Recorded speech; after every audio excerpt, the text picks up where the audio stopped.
आज का क्लास है genetic organisation of prokaryotic genome. तो what is the genetic organisation?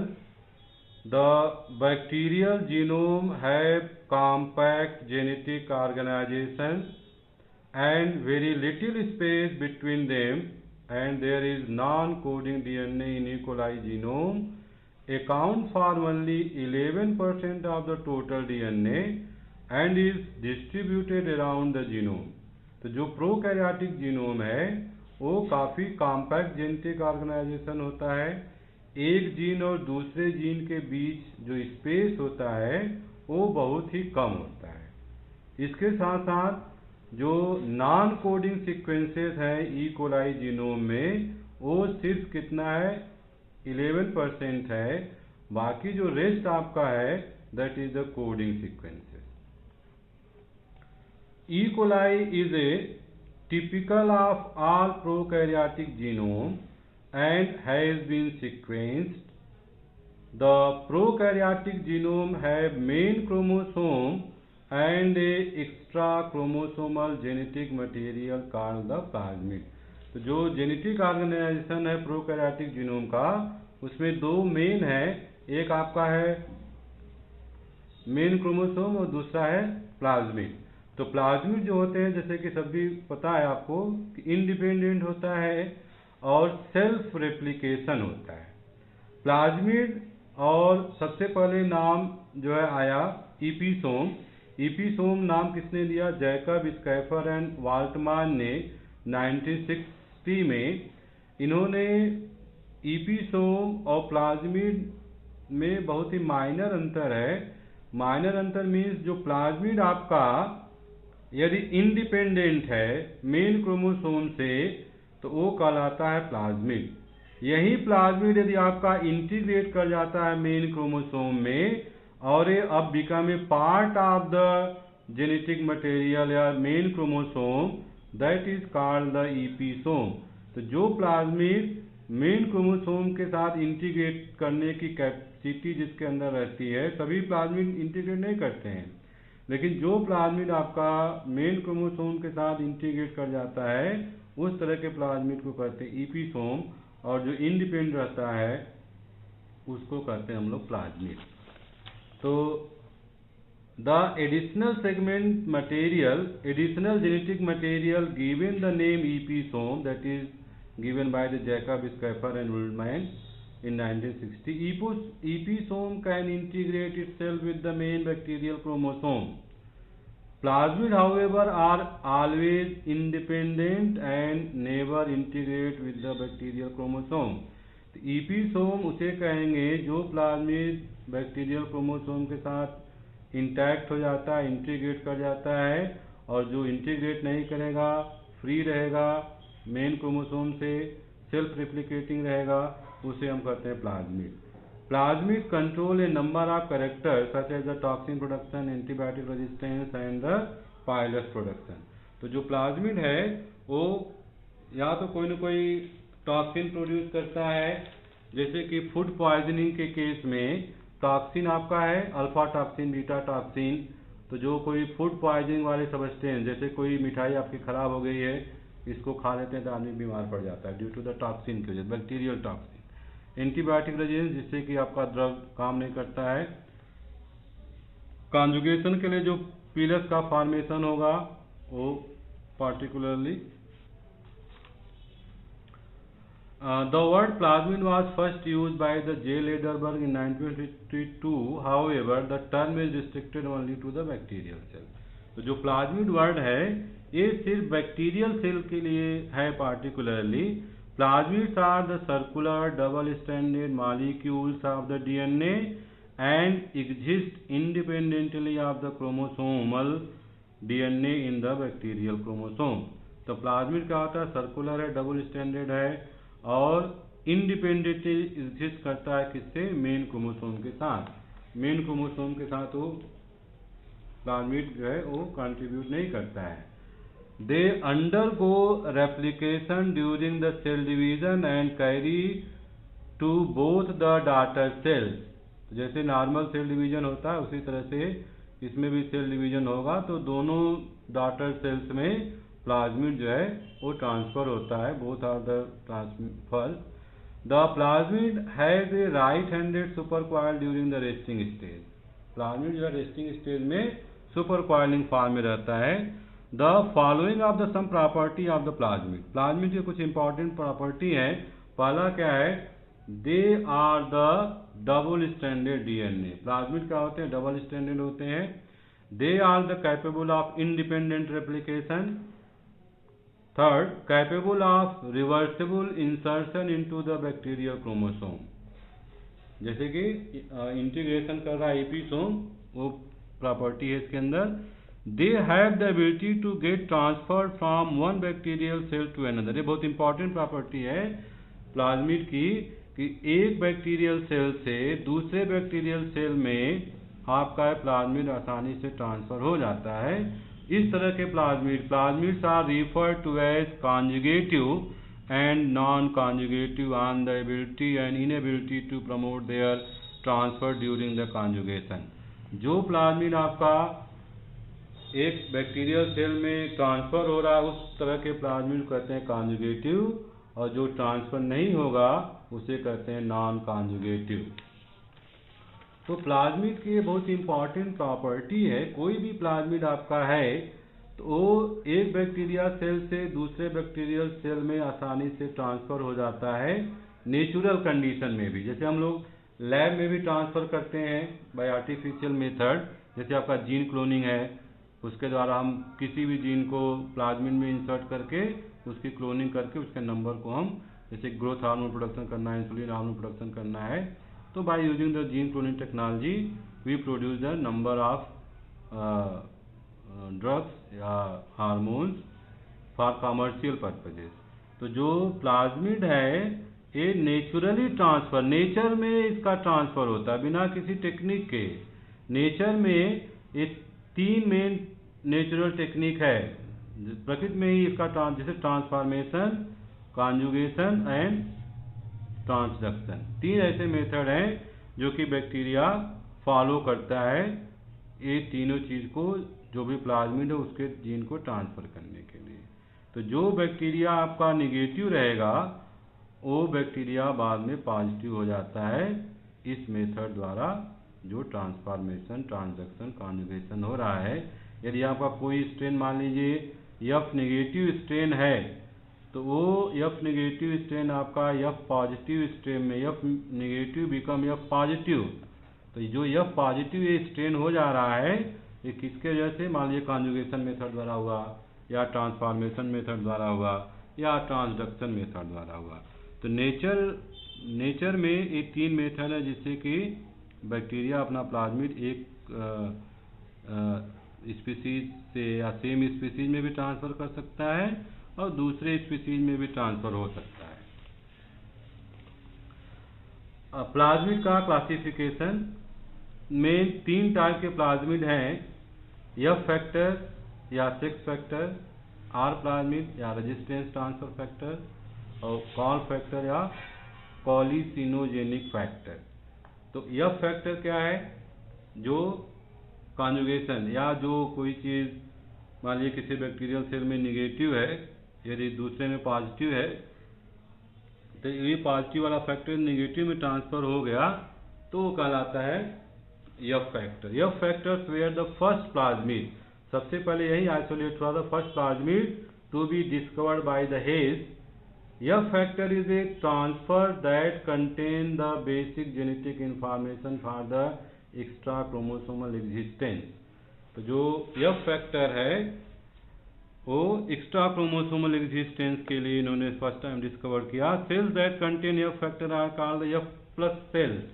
तो ऐसे बैक्टीरिया जिसमें कि एफ फैक्टर पाया जा रहा है उसको हम लोग कहते हैं एफ प्लस सेल्स, और जिसमें नहीं पाया जाएगा उसे हम लोग कहते हैं एफ माइनस सेल्स। दूसरा आपका जो फैक्टर है that is the R factor. R factor बहुत इंपॉर्टेंट है बैक्टीरिया के लिए, क्योंकि ये आपका क्या है, रेजिस्टेंस फैक्टर है। कैसा resistance, drug resistance. Drug resistance क्या है कि जैसे हम लोग कोई भी दवा लेते हैं, डॉक्टर के पास गए, आपको दवा लिख दिया कि ये दवा खाइए, आपका जो भी बैक्टीरियल इन्फेक्शन है वो ख़त्म हो जाएगा। लेकिन यदि वो 1 हफ्ते तक काम नहीं किया तो आप डॉक्टर के पास गए, वो बोले कि दवा नहीं काम कर रही, तो फिर दूसरा दे देते हैं। तो जो दवा नहीं काम कर रहा है, इसका मतलब कि जो ड्रग आप ले रहे हैं वो क्या हो गया है, रेजिस्टेंस, बैक्टीरिया के ऊपर वो वर्क नहीं कर रहा, बैक्टीरिया को किल नहीं कर रहा है। क्यों? क्योंकि बैक्टीरिया अपने अंदर जो है ड्रग रेजिस्टेंस जीन उसके अगेंस्ट डेवलप कर लिया है, जिसके वजह से आपका जो भी दवा वो काम नहीं करेगा। जैसे मान लीजिए एक आपका दवा का नाम है, मान लीजिए beta lactam group. Beta lactam group में जो दवाइयाँ आती हैं वो आपका जैसे है पेनिसिलिन है, सिफ्रोक्सिम है,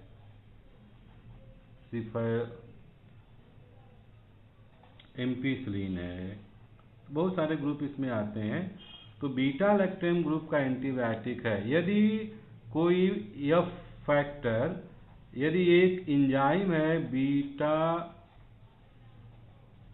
लैक्टमेजेस, तो बीटा लैक्टमेजेस एंजाइम यदि ए बैक्टीरियल सेल अपने में प्रोड्यूस कर रहा है, तो इस ग्रुप के जो भी आप दवा देंगे उसको वो दवा क्या होगा, इनएक्टिव दवा हो जाएगा, क्योंकि ये बीटा लैक्टमेज एंजाइम इसको क्या करता है, डिस्ट्रॉय कर देता है।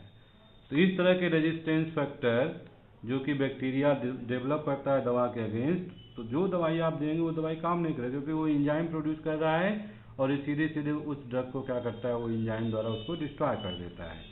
That is called the resistance factor या drug resistance factor. All plasmids carry gene for resistance to various antibiotics.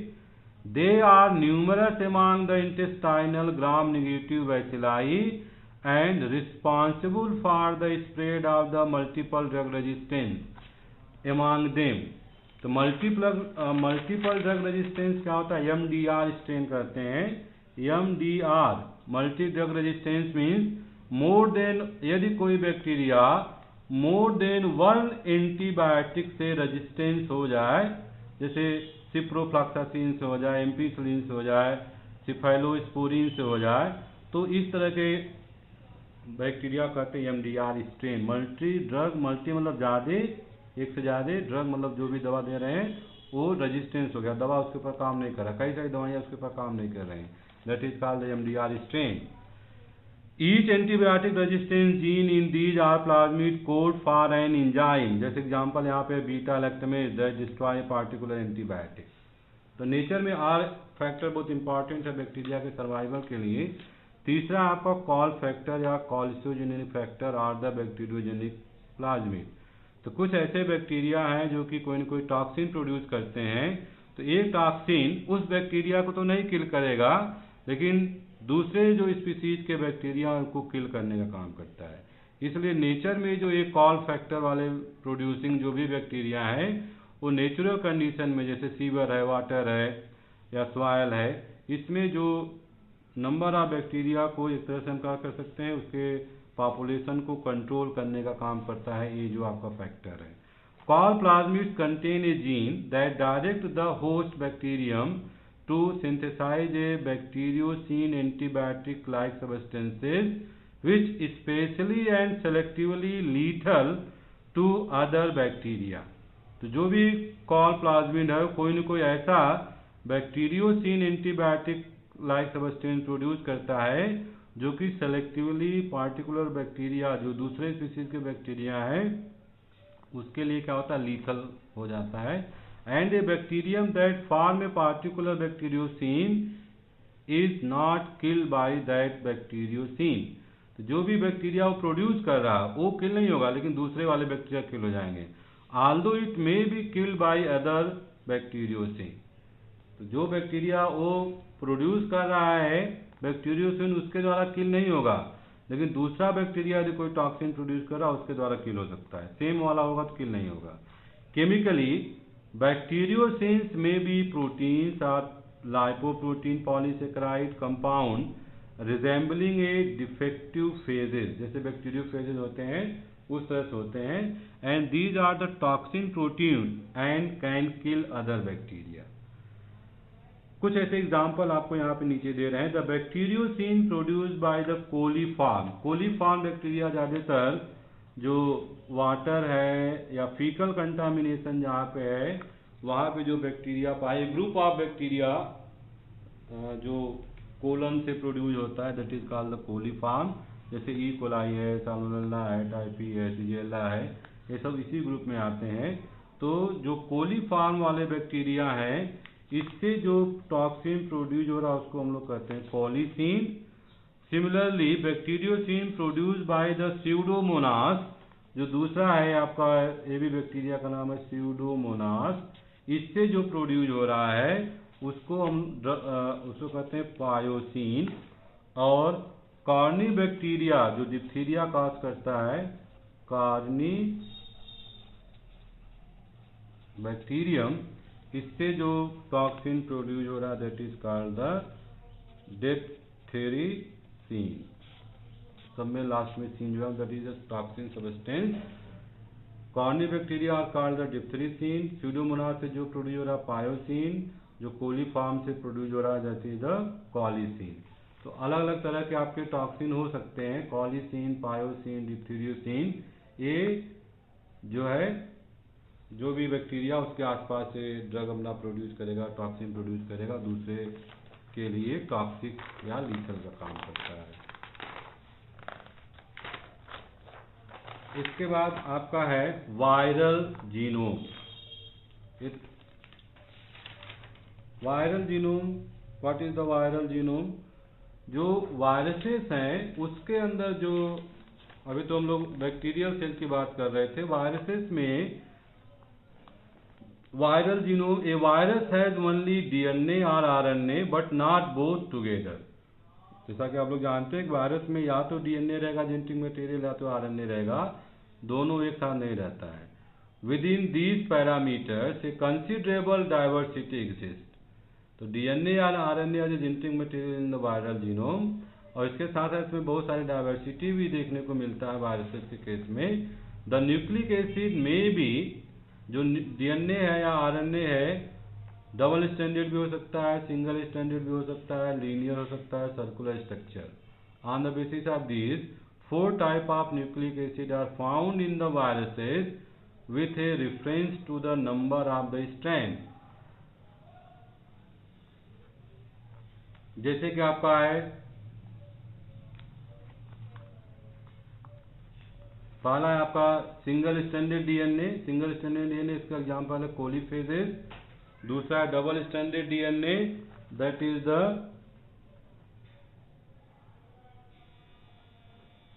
फैगो viruses. Single standard RNA, ssRNA, that is TMV, tobacco mosaic virus, and double standard RNA with the dsRNA और reo viruses. तो जो रियो वायरसेस हैं RNA containing virus, तो ये जो 4 तरह के आपको single standard DNA, double standard DNA, single standard RNA and double standard RNA, ये जो 4 तरह के डाइवर्सिटी आपको वायरल जीनोम में मिल रहा है, ये सिर्फ वायरसेस में देखने को मिलता है। जो आपका